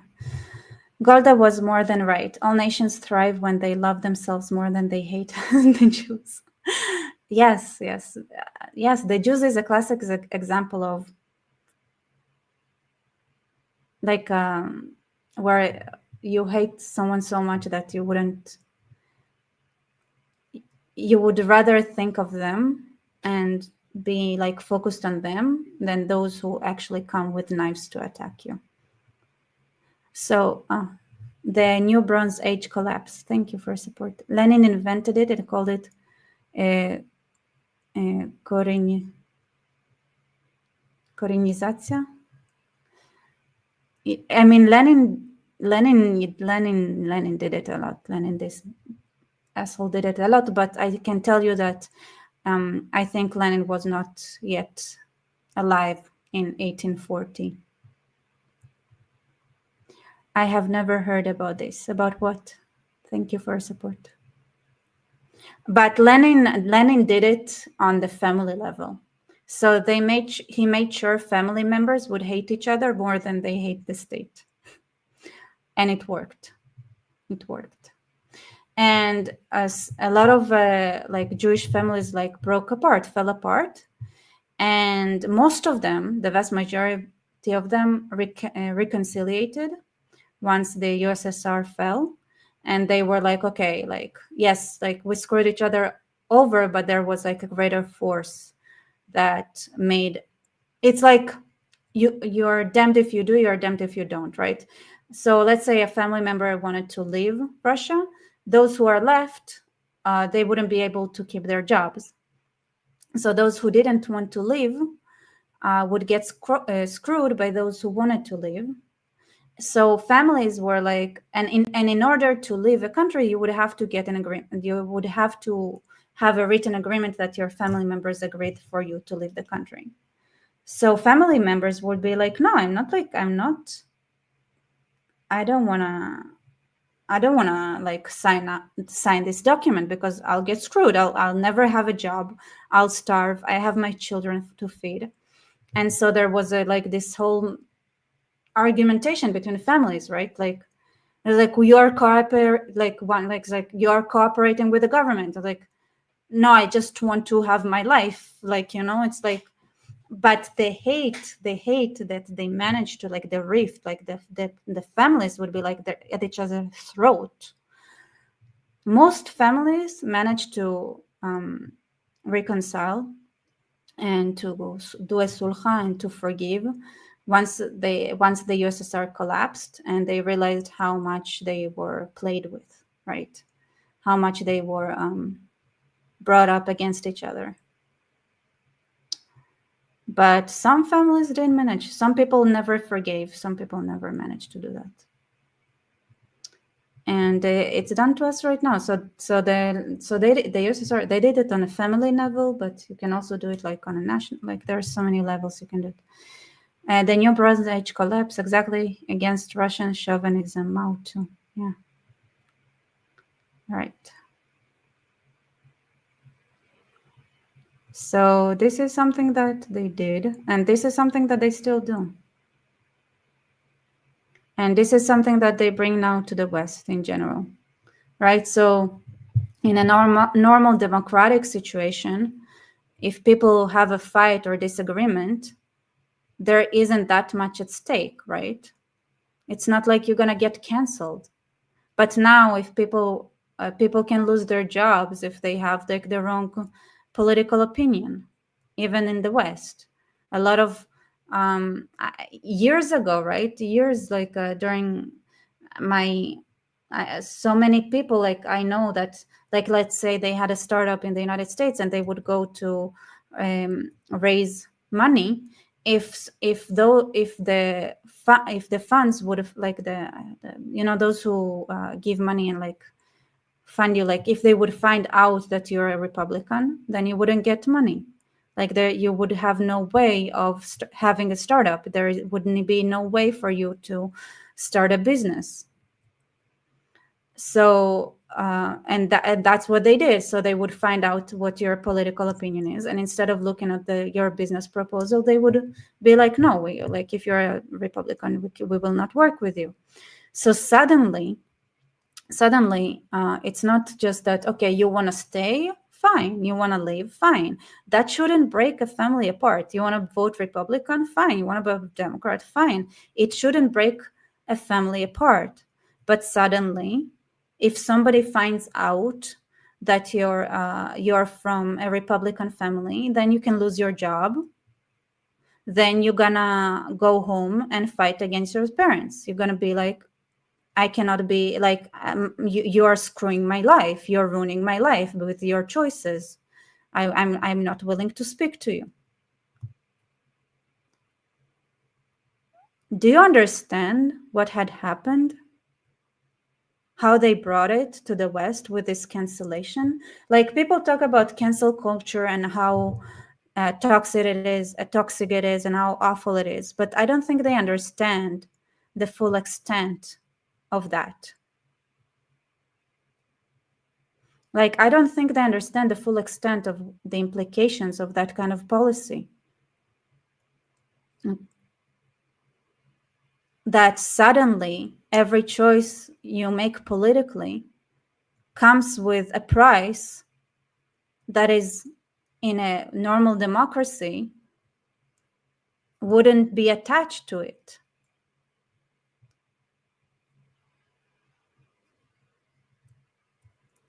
And once you open that can of worms,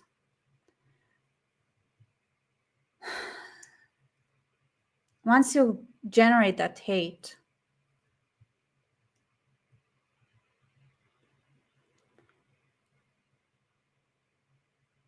because it's your family members, it's because these are people you expect more from. The hate and the emotions that you feel against them are so much more intense than the emotions you have against actual terrorists and people who fly planes into buildings, because they're that, right? You have absolutely no you know who they are, you know what they are, and you don't expect better from them. So you don't have emotions like that.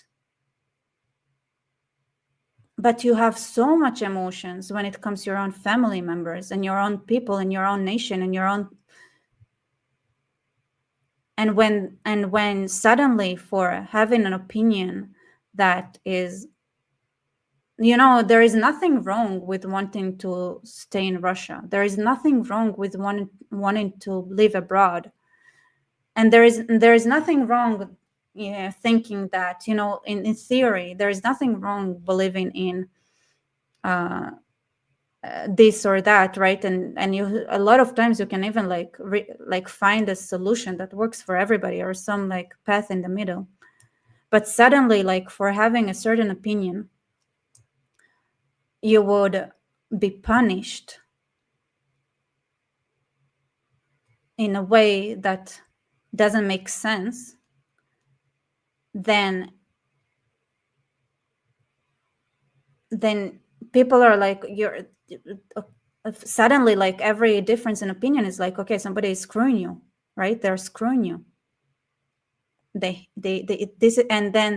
because it's people that you love, and because it's people that you care about, and because it's people who are part of your nation, part of your family, the emotions are so high. And those are emotions that you would never have against those who you expect nothing from. Most of the time. Not everybody is falling for this, which is even worse, right? So there would be always those who be like, hey guys, stop fighting. Can't you see that somebody is coming with a machete to slaughter us all? And if you don't look at them, you will not be able to defend yourselves. And all they can do is, like, all those who are in the middle of a fight, be like, shut up. Like, can't you see, like, we're in the middle of something? That's the reality of it. Like, that's how awful it is. All right. I've never heard about this. Exactly, against Russian chauvinism. Wait, I think I said it. Now it's called DEI. Yes, 100% DEI. DEI did exactly that. This is what they did. They did that. Exactly what it is. Woolly Jumper, thank you. And the British colors. By the way, we should do a live stream together. Do you have a YouTube channel? Let me check.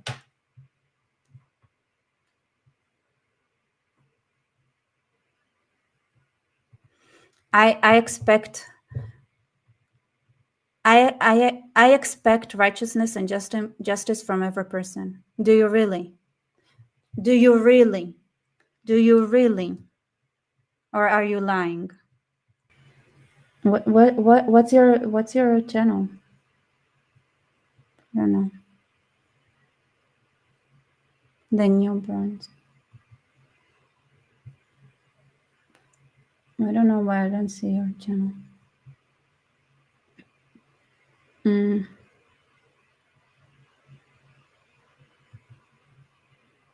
Oh, here I found it.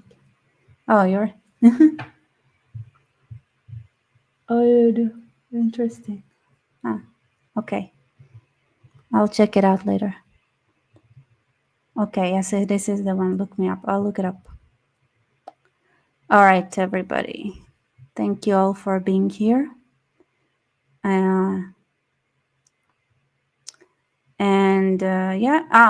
Turkey. And today, by the way, Turkey,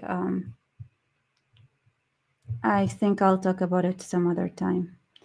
Because Turkey still plays that game. They still do the same things inside of Syria. All right, everybody. Good night.